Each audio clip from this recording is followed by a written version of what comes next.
കുറച്ച് നല്ല നിമിഷങ്ങൾക്ക് വേണ്ടി എന്തെങ്കിലുമൊക്കെ അവർക്ക് വേണ്ടി നമുക്ക് ചെയ്യാൻ പറ്റിയാൽ അവരുടെ മനസ്സിൽ നമ്മളെപ്പോലെ മക്കളുണ്ടായത് അവരുടെ ഏറ്റവും വലിയ സന്തോഷമാണെന്ന് അവരും എന്ന് മനസ്സിൽ കരുതുന്നു. അതാണ് ഒരു വ്യക്തിയുടെ യഥാർത്ഥ വിജയം.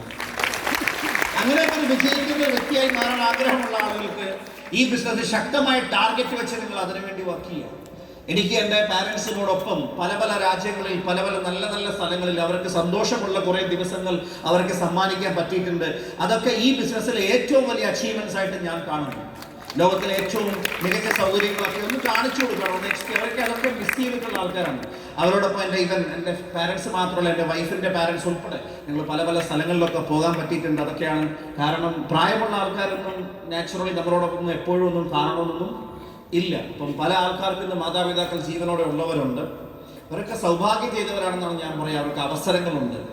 ഇനി ഇവിടുന്ന് യാത്ര പറഞ്ഞു പോയെങ്കിലും നമ്മൾ മനസ്സിലാക്കേണ്ടത് ഒരു മനുഷ്യൻ്റെ ശരീരം മാത്രമേ ഈ ലോകത്തൊന്നും പോകുന്നുള്ളൂ. അവൻ്റെ ആത്മാവ് അഥവാ വ്യക്തി ഒരിക്കലും നശിച്ചു പോകുന്നൊന്നുമില്ല. നമുക്കും അവർക്ക് നേരിട്ട് കാണാനോ കമ്മ്യൂണിക്കേറ്റ് ചെയ്യാനോ പറ്റുന്നില്ല എന്ന് മാത്രമേ ഉണ്ടാവുകയുള്ളൂ. പക്ഷേ നമ്മളുടെ ഓരോ വളർച്ചയും അവർ നോക്കി കാണുന്നുണ്ടാകും, നമ്മളെക്കാൾ കൂടുതൽ അടുത്ത് അറിയുന്നുണ്ടാകും. നാളെ അവരുടെ ആ ഒരു ആത്മാവ് സന്തോഷിക്കുന്ന സംതൃപ്തിയാവുന്ന ഒരു നിമിഷങ്ങൾ അവർക്ക് കൊടുക്കാൻ പറ്റിയാൽ അതും വലിയ വിജയം തന്നെയല്ലേ. അതിനൊക്കെ സാധിക്കണം. അവർക്ക് വേണ്ടി നിങ്ങൾ സ്വപ്നങ്ങൾ കാണണം, അവർക്ക് വേണ്ടി നിങ്ങൾ എഴുതണം. അവർ കണ്ട് മറന്ന പറ്റാത്ത സ്വപ്നങ്ങളൊക്കെ അവർക്ക് വേണ്ടി നമ്മൾ നേടണം. അത് നമ്മുടെ ഉത്തരവാദിത്തമാണ്. ഇതൊക്കെയാണ് പടിപടിയായിട്ടുള്ള വളർച്ചകൾ. ലോകത്തിന്റെ പല ഭാഗത്തുള്ള പല പല രാജ്യങ്ങളും ഒപ്പം പോയി കാണാനായിട്ട് സാധിച്ചിട്ടുണ്ട്.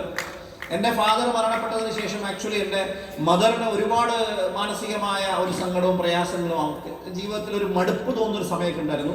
എനിക്ക് അങ്ങനെ ഒരു സാഹചര്യത്തിൽ എനിക്ക് എൻ്റെ അമ്മയോടൊപ്പം ഒരു 1 വീക്ക് ഒരു ഏറ്റവും ലക്ഷറിയസ് ആയിട്ടുള്ള എന്ന് ഓർത്തു വെക്കാൻ പറ്റുന്ന ഒരു ട്രിപ്പ് പോകാൻ പറ്റി. അതിലെ 1-2 ഫോട്ടോസാണ് ഞാൻ ഇവിടെ ഇപ്പോൾ നിങ്ങളുടെ മുമ്പിൽ ഇപ്പോൾ കാണിച്ചിരിക്കുന്നത്. ഇതൊക്കെയാണ് നമ്മുടെ ജീവിതത്തിലെ എല്ലാവർക്കും സന്തോഷം എന്ന് പറഞ്ഞു കഴിഞ്ഞാൽ. ശരിക്കും ഇതൊക്കെ സാധിച്ചത് ഈ ബിസിനസ്സിലായതുകൊണ്ടാണ്. എൻ്റെ പാരൻസിനോടൊപ്പം എനിക്ക് ഹജ്ജിന് പോകാനായിട്ട് പറ്റി. വെറുതെ ഹജ്ജിന് പോകാൻ മാത്രമല്ല, കുറേ അനുഭവങ്ങളും ഉണ്ടായിരുന്നു. അതുപോലെ തന്നെ ഞാൻ ഫാമിലിയോടൊപ്പം 65-ലധികം രാജ്യങ്ങൾ ഓൾറെഡി സന്ദർശിച്ച് കഴിഞ്ഞിട്ടുണ്ട്. ദൈവം ആയുസ്സും ആരോഗ്യവും തരുവാണെങ്കിൽ തീർച്ചയായിട്ടും നിങ്ങൾ പ്രാർത്ഥിക്കണം. അത് തരുവാണെന്നുണ്ടെങ്കിൽ തീർച്ചയായിട്ടും ലോകം മുഴുവൻ കാണണമെന്നാണ് ആഗ്രഹം. കുടുംബത്തോടൊപ്പമായും അല്ലാതെയും ഒക്കെ പല പല സ്ഥലങ്ങൾ കാണണം. ഈ ലോകത്തിൻ്റെ ദൈവം സൃഷ്ടിച്ച ആ ഒരു ദൈവത്തിൻ്റെ പവർ അല്ലെങ്കിൽ ഈ ലോകത്തിൻ്റെ സൗന്ദര്യം എങ്ങനെ വേണമെങ്കിലും പറയാം, അത് ശരിക്കും കണ്ട് അത് മനസ്സിലാക്കി അത് വിശ്വാസത്തിലേക്ക് കൺവേർട്ട് ചെയ്ത് അത് സ്വപ്നങ്ങളുടെ ശക്തിയും തീവ്രതയും കൂട്ടാനും വിശ്വാസത്തിന്റെ ആഴം വർദ്ധിപ്പിക്കാനും വിശ്വാസം സ്ട്രോങ് ആക്കാനും പുതിയ പുതിയ ലക്ഷ്യങ്ങളിലേക്ക് പ്രയത്നിക്കാനും എന്തെല്ലാം വലിയ പ്രതിസന്ധി വന്നാലും അതിലേക്ക് അതിജീവിക്കാനും നമുക്ക് ശക്തി പകരുന്നതാണ് ഇതൊക്കെ നമ്മുടെ ജീവിതത്തിൽ ഉണ്ടാവേണ്ടതാണ്. വെറുതെ ഇവിടെ കുറേ സമയം വർക്ക് ചെയ്ത് കുറേ ജീവിക്കാൻ വേണ്ടി മാത്രമല്ല നമ്മൾ ഈ ലോകത്തേക്ക് ദൈവം നമ്മളെ പറഞ്ഞയച്ചത്.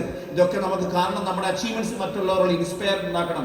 ലോകത്തെ ഏറ്റവും മനോഹരമായിട്ടുള്ള കാഴ്ചകൾ, ലോകത്തിലെ ലോകമഹാത്ഭുതങ്ങൾ, ഇതൊക്കെ നേരിട്ട് വിത്ത് ഫാമിലിയോടൊപ്പം പോകാനും കാണാനും, ലോകത്തെ ഏറ്റവും ലക്ഷറിയസ് ആയിട്ടുള്ള ഏറ്റവും വില കൂടിയിട്ടുള്ള ഹോട്ടലുകളിലൊക്കെ താമസിക്കാൻ നമ്മൾ മടിക്കുന്ന, അത്രയും ചെലവാക്കാൻ മടിക്കുന്ന സ്ഥലങ്ങളിലൊക്കെ വിത്ത് ഫാമിലിയോടൊപ്പം ഇതൊക്കെ China great wall of China അതിൻ്റെ മുകളിൽ വെച്ചെടുത്ത ഫോട്ടോ ആണ്. കാണാൻ ഇത് ലോകത്തിലെ ഏറ്റവും ഫാസ്റ്റസ്റ്റ് ഗ്രോയിങ് ട്രെയിനാണ്, ഫാസ്റ്റസ്റ്റ് മൂവിങ് ട്രെയിൻ. ആ സമയത്ത് ഞാൻ ഫോട്ടോ എടുത്ത സമയത്ത് ആ ട്രെയിൻ ഓടിയ വേഗത 431 km/h. ഇതെടുത്തിട്ട് കുറേ വർഷമായി. ഇപ്പോഴും നമ്മുടെ അവിടെ റോഡ് പണി നടക്കുന്നതേ ഉള്ളൂ. 431 km/h. ഷാങ്ഹായ് സിറ്റിന്ന് ഷാങ്ഹായ് എയർപോർട്ടിലേക്കുള്ള യാത്ര 2, 2.5, 3 മണിക്കൂറൊക്കെ ട്രാഫിക് ബ്ലോക്കിൽ എടുക്കുമായിരുന്നു. അങ്ങനെ അവർ വലിയ റോഡുകൾ പണിയുന്നതിനോടൊപ്പം തന്നെ ഫാസ്റ്റായിട്ട് പോകാനുള്ള സംവിധാനമായിട്ട് ഉണ്ടാക്കി. അങ്ങനെ ആ സമയത്തൊക്കെ അവിടെ ടൂർ പോകുന്ന ആൾക്കാരെയൊക്കെ ഒന്ന് ഫീൽ ചെയ്യാൻ വേണ്ടി ചില ടൂർ കമ്പനികൾ അവിടെ ആൾക്കാരെ കൊണ്ടുവരുന്നു. ആ സമയത്ത് ഞങ്ങൾ പോയതാണ്. ഈ 2, 2.5 മണിക്കൂർ എടുത്തുകൊണ്ടിരുന്ന യാത്ര വെറും 7 മിനിറ്റ് കൊണ്ട് അവിടെ എത്തി. ഈ ഫോട്ടോ ഞാൻ കാണിക്കുമ്പം ആ ഫോട്ടോ ഞങ്ങളില്ല. കാരണം വണ്ടി ഈ ട്രെയിൻ ഓടുന്ന സമയത്ത് നമുക്കത് നിൽക്കാൻ പറ്റില്ല, ഇരിക്കാനേ പറ്റും. അത് ഓടുമല്ല, ശരിക്കും പറഞ്ഞാൽ ട്രെയിൻ പറക്കുവാണ്. മാഗ്നറ്റിക് റിട്രാക്ഷൻ എന്ന് പറയും. ദാറ്റ് മീൻസ് മാഗ്നറ്റിക് പവർ കൊണ്ട് പാളത്തിൽ നിന്നൊരല്പം ഏതാനും സെന്റിമീറ്റർ ഈ ട്രെയിൻ അങ്ങ് ഉയരുവാണ്. ഇത് ഓടുന്നതനുസരിച്ച് അതങ്ങനെ ഉയർന്നിട്ട് അങ്ങ് പറക്കുവാണ്. അങ്ങനെ ട്രെയിൻ പോകുന്നത്. മാഗ്ലി എന്ന് പറഞ്ഞ ട്രെയിനിന്റെ പേര് തന്നെ. ഇന്ന് ലോകത്ത് ഇതിനേക്കാൾ സ്പീഡിൽ ഓടുന്ന ഒരുപാട് ട്രെയിനുകളൊക്കെ ഉണ്ട്. ഏതായാലും അതൊരു വലിയ പറഞ്ഞറിയിക്കാൻ പറ്റാത്ത എക്സ്പീരിയൻസ് ആയിരുന്നു. എനിവേ ഇതൊക്കെ സാധിച്ചത് ഈ ബിസിനസ്സിൽ വന്നതുകൊണ്ടാണ്. ഇത് ലോകത്തിലെ ഏറ്റവും വലിയൊരു കമ്മ്യൂണിക്കേഷൻ ടവറാണ് with glass floor on the top. ഇതിന്റെ പ്രത്യേകത നിങ്ങൾക്ക് താഴെ കാണാം, ചൈനയിൽ നിന്ന് ദുബായിലോട്ടൊക്കെ പോകുന്ന മദർ ഷിപ്പുകളാണ് താഴെ പോകുന്നത്. ഇതുപോലത്തെ ഒരു 15 ഓഡിറ്റോറിയം എടുത്ത് അതിനകത്ത് വെക്കാനുള്ള വലിപ്പമുണ്ട് ആ ഷിപ്പിന്. പക്ഷെ ആ കമ്മ്യൂണിക്കേഷൻ ടവറിന്റെ മുകളിൽ നമ്മൾ താഴത്തോട്ട് നോക്കുമ്പോൾ ഒരു വിരലിന്റെ വലിപ്പം പോലും ആ ഷിപ്പിനില്ല. അവിടെയൊക്കെ പോയിട്ട് അതൊക്കെ ഫീൽ ചെയ്യണം. എനിക്കിത് പറഞ്ഞറിയാനൊന്നും പറ്റില്ല, അതൊക്കെ ഫീൽ ചെയ്യാൻ വേണ്ടി മാത്രമാണ് ഞാൻ കാണിക്കുന്നത്. ലോകത്തെ ഏറ്റവും വലിയ ഫോട്ടോ ഫ്രെയിം പണിത് ദുബായിലാണ്. ഓൾഡ് ദുബായ്, ന്യൂ ദുബായ് തമ്മിൽ വേർതിരിക്കുന്ന ഒരു സ്ഥലമാണ്. ഇത് പണിതുകൊണ്ടിരിക്കുന്ന സമയത്ത് ഞങ്ങൾ പോയിട്ടുണ്ട്. ആ സമയത്ത് അതിൻ്റെ ക്രെയിനൊക്കെ വെച്ചിട്ടുള്ള സമയം അതിനാണ് കാണിച്ചേക്കുന്നത്. അതിനുശേഷം പണിതതിന് ശേഷവും പോയി. ഞാൻ ഈ ഫോട്ടോ കാണിക്കുന്നത് മൈലേജിൽ വന്ന ആദ്യ കാലമാണിത്. ഈ കാണിച്ചേക്കുന്നത് സ്കെൽറ്റനും ഗ്രെയിനും ഒക്കെ കാണത്തുള്ളൂ. മീൻസ് ഭംഗിയായിട്ടുള്ള ഒന്നും കാണണമെന്ന് നിർബന്ധമൊന്നുമില്ല. എന്നാൽ കുറെ കാലം കഴിയുമ്പോൾ ഏറ്റവും സ്റ്റൈലായിട്ടുള്ളൊരു മാറ്റം നിങ്ങൾക്ക് വരും. അതിനുവേണ്ടിയാണ് അത് കണ്ടുകൊണ്ടാണ് കഷ്ടപ്പെടുന്നത്. ഇത് പോയത് മാത്രമല്ല, ഇതിൻ്റെ മുകളിൽ ഇവരൊക്കെ ടീമിലുള്ള ഒരുപാട് ലീഡേഴ്സൊക്കെ ആയിട്ട് ഒരുമിച്ച് അതിൻ്റെ മുകളിൽ ഡിജിറ്റൽ ഈവൻ ഗ്ലാസ് ഉണ്ട്. അതിൻ്റെ മുകളിൽ കൂടെ നമുക്ക് നടക്കാം. പല ആൾക്കാരും നടക്കുമ്പോൾ ഒരു വല്ലാത്തൊരു ഫീലിംഗ് ആണത്. ഇത്രയും ഉയരത്തിൽ നമ്മൾ നടന്നിങ്ങനെ പോകുമ്പോൾ അത് ഡിജിറ്റലി 3D അതുള്ള ഫീലിംഗ് ഉള്ള സംഭവമാണ്. ഡിസ്പ്ലേസ് ഒക്കെ വരും. ഇതൊക്കെ നമുക്ക് കാണാം. അതിൻ്റെ മുകളിലോട്ട് നടന്നിട്ടുണ്ട്. എനിവേ, ലോകത്തിലെ ഏറ്റവും നല്ല അമ്യൂസ്മെന്റ് പാർക്കുകൾ, പ്രത്യേകതയുള്ള സ്ഥലങ്ങൾ വിത്ത് ഫാമിലിയോടൊപ്പം ഇത് മൗറീഷ്യസിൽ വെച്ചെടുത്ത ഫോട്ടോ ആണ്. ഞാനിതൊക്കെ കാണുമ്പോൾ ഈ 2026 ഏതൊക്കെ സ്ഥലത്ത് പോകണം. ഇപ്പോൾ ഇന്ത്യയിലെയും കേരളത്തിലെയും നല്ല നല്ല സ്ഥലങ്ങൾ ഫാമിലിയോടൊപ്പം പോയിട്ടില്ലെങ്കിൽ അവിടുന്ന് തുടങ്ങുക. ഞാനും തുടങ്ങിയത് ഊട്ടിയും കൊടൈക്കനാലും ബാംഗ്ലൂരും മൈസൂരും ഇവിടുന്നൊക്കെയാണ് തുടങ്ങിയത്. ഈവൻ വയനാടും ഇവിടുന്നൊക്കെയാണ്, ഞാനും മൂന്നാറും ഇവിടുന്നൊക്കെയാണ് തുടങ്ങിയത്. പിന്നെ ഇന്ത്യയിലുള്ള പല പല പല പല സ്ഥലങ്ങളായി ഷിംല, കുളു, മനാലി, അതുപോലെ തന്നെ ഡാർജിലിംഗ്, ഡൽഹൌസി, ഇങ്ങനെയുള്ള സ്ഥലങ്ങൾ, ഡൽഹി, ആഗ്ര, ജയ്പൂർ, ഇങ്ങനെ കൽക്കത്ത, ഇങ്ങനെയുള്ള പല പല സ്ഥലങ്ങൾ, ചെന്നൈ, ഇവിടുന്നൊക്കെയാണ് കണ്ടു തുടങ്ങിയത്. പിന്നീട് ഇത് പല പല വിദേശ രാജ്യങ്ങളിലേക്കായി മാറി. ഇതൊക്കെ നിങ്ങളിത് എഴുതണം. ഈ വർഷം നിങ്ങൾ എവിടെ പോകും വിത്ത് ഫാമിലിയോടൊപ്പം. അതൊക്കെ കഴിയുമ്പോൾ രണ്ടാമത്തെ വർഷം വിദേശത്ത് ഏതെങ്കിലും ഒരു വിദേശ രാജ്യം നിങ്ങൾ കുടുംബത്തോടൊപ്പം പോകണം. അവരുടെയും ചിന്താഗതി വർദ്ധിക്കാൻ, അവരുടെയും തോട്ട് പ്രോസസ് ഒന്ന് ബ്രോഡാകാൻ, ഇടുങ്ങിയ വിഷനല്ല, ഒരു വിശാലമായ കാഴ്ചപ്പാടുണ്ടാക്കാനൊക്കെ അത് സഹായിക്കും. അതിനാണ് ഈ ഫോട്ടോസൊക്കെ ഞാൻ കാണിക്കുന്നത്. ഇത് നിങ്ങൾ പ്ലാൻ ചെയ്യുക. അതുപോലെ തന്നെ ഏറ്റവും മനോഹരം, അതൊന്നും നമുക്ക് പറഞ്ഞറിയിക്കാൻ പറ്റില്ല. ഇത് ബൈബിളിലും ഖുറാനിലും ഒക്കെ എക്സ്പ്ലെയിൻ ചെയ്തിട്ടുള്ള, ഈവൻ വെള്ളിയാഴ്ച ദിവസം സൂറത്തുൽ കഹഫ് എന്ന് പറയുന്ന ചാപ്റ്റർ ഓതുന്നത് നല്ലതാണെന്ന് പറയാറുണ്ട്. അസ്ഹാബുൽ കഹഫ് എന്നുള്ള ചാപ്റ്ററിൽ പറയുന്നത് ഗുഹാവാസികളെ കുറിച്ചാണ്. നിങ്ങൾക്ക് ഇവിടെ കാണാം കേവ് ഓഫ് 7 സ്ലീപ്പേഴ്സ്, 7 പേര് ഉറങ്ങിക്കിടന്ന ഗുഹ എന്നാണ് പറയുന്നത്. അതിന്റെ പ്രത്യേക ചരിത്രം പറയുന്നത് ഒരു തലമുറയോളം, മീൻസ് അത്രയും വർഷങ്ങളോളം അവരെ ആ ഗുഹയിൽ ഉറക്കി കിടത്തി എന്നാണ് പറയുന്നത്. എന്നിട്ട് അവർ എഴുന്നേറ്റ് വരുമ്പോൾ അവർക്ക് ആ നാടൊന്നും കണ്ടിട്ട് മനസ്സിലാവുന്നില്ല. പിന്നീട് അവർ ചിലവാക്കിയ നാണയങ്ങളൊക്കെ നാട്ടിൽ മാറിക്കഴിഞ്ഞു. അത്രയും വർഷം ആ ഒരു ചരിത്രമൊക്കെ ഉറങ്ങുന്ന ഒരു സ്ഥലമൊക്കെയാണ് ഞങ്ങൾ പോയി കണ്ടിട്ട് വന്നത്. ഇത് ഇന്നത്തെ ജോർദാനിലാണ് ഈ സ്ഥലം സ്ഥിതി ചെയ്യുന്നത്. ഇതിന്റെ തൊട്ടടുത്ത് കാറിൽ പോകാവുന്നതേ ഉള്ളൂ ഫലസ്തീൻ ഫോർ എക്സാമ്പിൾ. അതേപോലെ തന്നെ ഇസ്രായേൽ, ഇങ്ങനെയുള്ള സ്ഥലങ്ങളൊക്കെ, സിറിയ, ഇതൊക്കെ തൊട്ടടുത്തുള്ള സ്ഥലങ്ങളാണ്.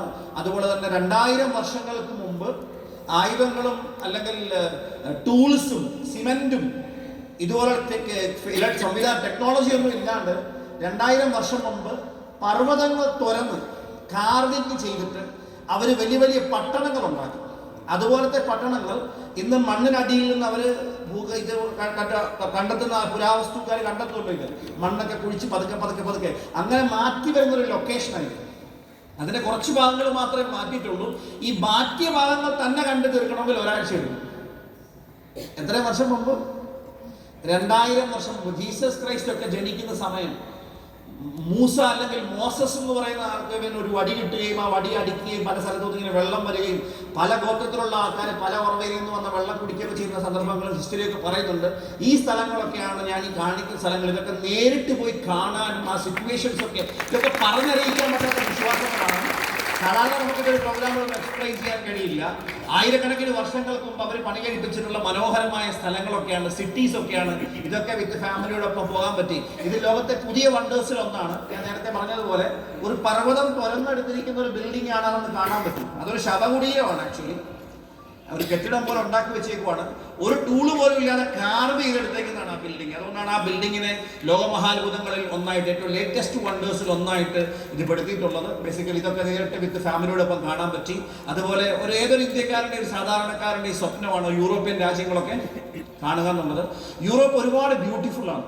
ചെറിയ ചെറിയ ഒരുപാട് രാജ്യങ്ങളുണ്ട്, മനോഹരമാണ്. ഓരോ രാജ്യങ്ങൾക്കും ഓരോ പ്രത്യേകതയാണ്. ഞാൻ യൂറോപ്യൻ ട്രിപ്പിന് പോയപ്പോൾ 14 nights and 15 days or 16 days ഞങ്ങൾ ചിലവാക്കിയത് റോയൽ കരീബിയന്റെ ലോകത്തിലെ ഏറ്റവും ലക്ഷൂറിയസ് ആയിട്ടുള്ള ഒരു ക്രൂസിലാണ് ഞങ്ങൾ പോയത്. വിഷൻ ഓഫ് ദ സീസ് ആണ് ആ ക്രൂസിന്റെ പേര്.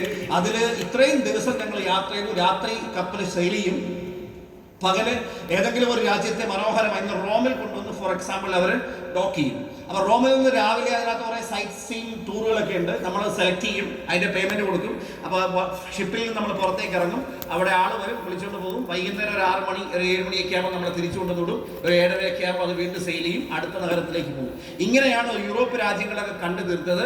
അവിടെയൊക്കെ പോയ സമയത്ത് ലോകത്തിലെ ഏറ്റവും സമ്പന്നന്മാരായ ആൾക്കാരാണ് അവിടെയൊക്കെ വന്നത്. ആ സ്ഥലങ്ങൾ, സ്വിറ്റ്സർലൻഡിലെയൊക്കെ മനോഹരമായിട്ടുള്ള മൗണ്ടൻസ്, ഇതൊക്കെ എൻജോയ് ചെയ്യാനായിട്ട് പറ്റി. ഇവിടെ മെയ്യില് ജൂണിലൊക്കെ, മെയ് സമയത്തൊക്കെ, ഏപ്രിൽ മെയ് സമയങ്ങളിൽ ആൾക്കാർ ചൂട് കൊണ്ട് ഉരുകത്തില്ല. Hello, are you excited? ഈ എക്സൈറ്റഡ് ആണോ ചോദിക്കുന്നത്?